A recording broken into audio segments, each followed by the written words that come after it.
Hello, students from Positive Psychology and Organizational Behavior at Kaiser University. This is Dr. Vogel, and this presentation I'm going to show you right now, it is very important because it applies to both classes. Have you ever wondered what is reality? What is it that I perceive, that I see in the world or here in the world, and am I perceiving what's really out there? Um, for example, I used to think when I was younger, um, what is it about, for example, color? And let's say we have a blue pant in front of us, and I say it's blue, and you say it's blue. But I thought, I thought it was crazy, but I thought, is the blue that I see the same blue that you see? I mean, we both agree it's blue, but what? I mean, I can't reach what you're seeing in your brain. So I don't know. We both agree it's blue, but it's just the same blue that we see, and and this has a lot of connotations and implications. If the world, whatever it is, reality, is limited by a perception, then our perception of reality is imperfect. It's not complete, and we need to understand that part. More important than more importantly, before we go on, and the implication has in organizations and also in our lives. Let me give you an example. Dogs can smell a lot more than we do. So their perception of the fragrance world is much broader than ours. So what we can smell is not the entirety of the smells out there, but only what we can smell. So we are so used to thinking that what we can perceive is reality, but when you think about it, what we perceive, it's only a small version of reality that our senses allow us to perceive. We can't see as far as an eagle. We cannot smell as a dog. We can't hear like, I don't know, other animals. I can think dolphins can hear a lot. Um, so the way we perceive the world, and obviously what reality really is, it is limited by our senses. Why is that important? Now let me remind you of this example where you go into a bank and there's around 60 people, and there's all of a sudden a robbery, okay, and a gunshot by accident goes off and it hits you on the shoulder. This is reality. That's what's going on. But person A says the following. I mean, it's just my bad luck. I mean, everything. I lost my job. My wife doesn't love me. My kids do whatever they want. I've never made enough money anyway, and everything goes bad. And yeah, it had to be me. Why it had to be me out of 60 people? So yeah, because it's my bad luck. So that the other person, for example, person B, could say, "Thank God, God, I'm so grateful for your miracle that I got shot on the shoulder and not on the head. My kids would have been without a father, and because of this miracle, I can go home tonight to my wife and my kids. I am the luckiest person alive. I feel so blessed." Okay, so what is the difference between these two individuals that are experiencing the same reality? Think about it really hard when you look at this following model. Don't get overwhelmed by it. But the fact is that this is the world. And let's say the world is reality. Okay? By the way, we live in a universe, not world, like a huge, infinite universe. But let's say this was it. Scientists say that the world emits to us all kinds of sensory material. In fact, it's about 2 million bits. This is, just bits of information, and there's a mathematical formula just to get to that.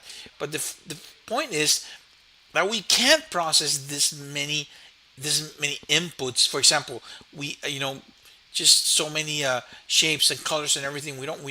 We need to bring it down to something we can chew, something we can understand, something we can work with, because our senses, the way we perceive the world, are limited, and also our capacity to process. Okay, so we need to bring it down to a smaller version. So this is reality, but in order to make it to what we can handle, and scientists say it's 134,000 bits per second, we have to do something with this information. We have to cut it down. We have to make it smaller. How? Well, we'll delete a lot of stuff that we think is not important. And that's why we can't see a lot of the stuff. And some people tell you, well, couldn't you see that? And you say, no, I didn't see it. I mean, I don't know why, but I couldn't see it.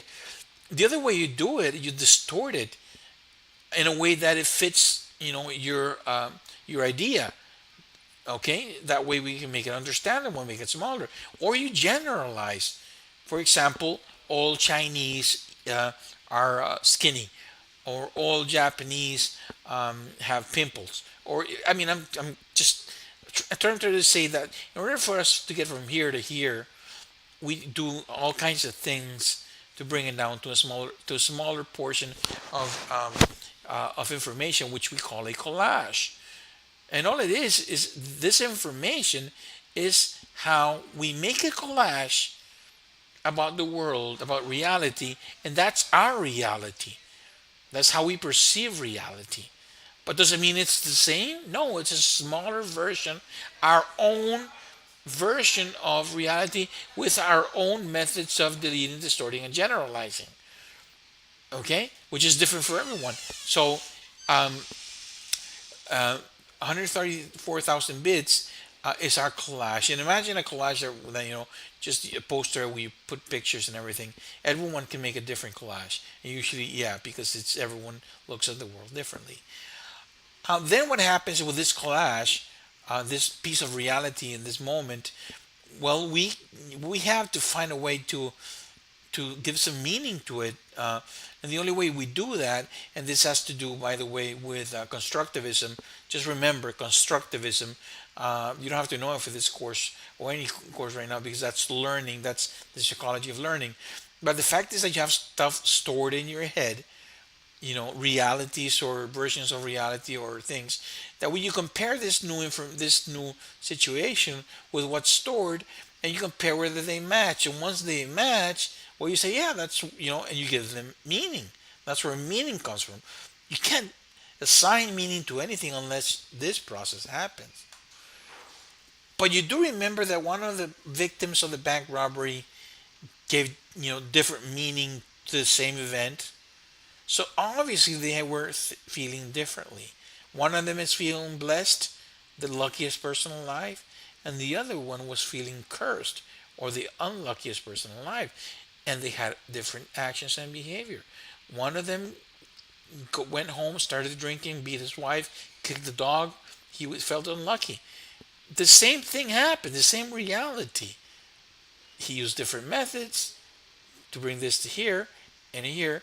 But again, there's the same thing happening with different behavior and feeling. Because the person who felt blessed went and said to his wife, "You can't believe what happened. I experienced the best, the miracle in my life. And I'm just so happy that I can come here to my kids and my wife. God loves us. There's no question about it." Okay? So if you see this, and this should make you think a little bit philosophically too. Okay? Now, this is the basis also for something else very important called cognitive behavioral therapy. And what it does is basically cognitive behavioral therapy tells you, listen, you can't control what happens in the world. Sometimes you think you can, but you can't even control your little version of the world, much less the world. But yes, you can control this process, and this process, and this process, and the rest.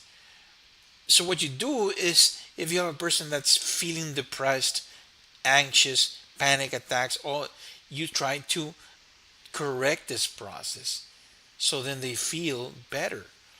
Once the meaning is different, you feel better, and therefore you behave in a better, more productive way. So this is one of the best ways. And why is it important in organizations? Because people will, by the way, if you add everyone here, you get the culture of the organization. And if we don't look at the world in the same way, or it's really different, then it's going to be difficult to align the culture in an organization. By the same token, in positive psychology, um, if the view of the world, the way you do this, always looks at the glass half empty, it's going to be a little bit harder to be positive. Okay, so this is, reality is not what you perceive. Reality is much more. Okay, so if you ever thought about this and felt a little bit confused, don't worry about it. It's really a little bit hard. Okay, so let me try to stop this process, and we can continue.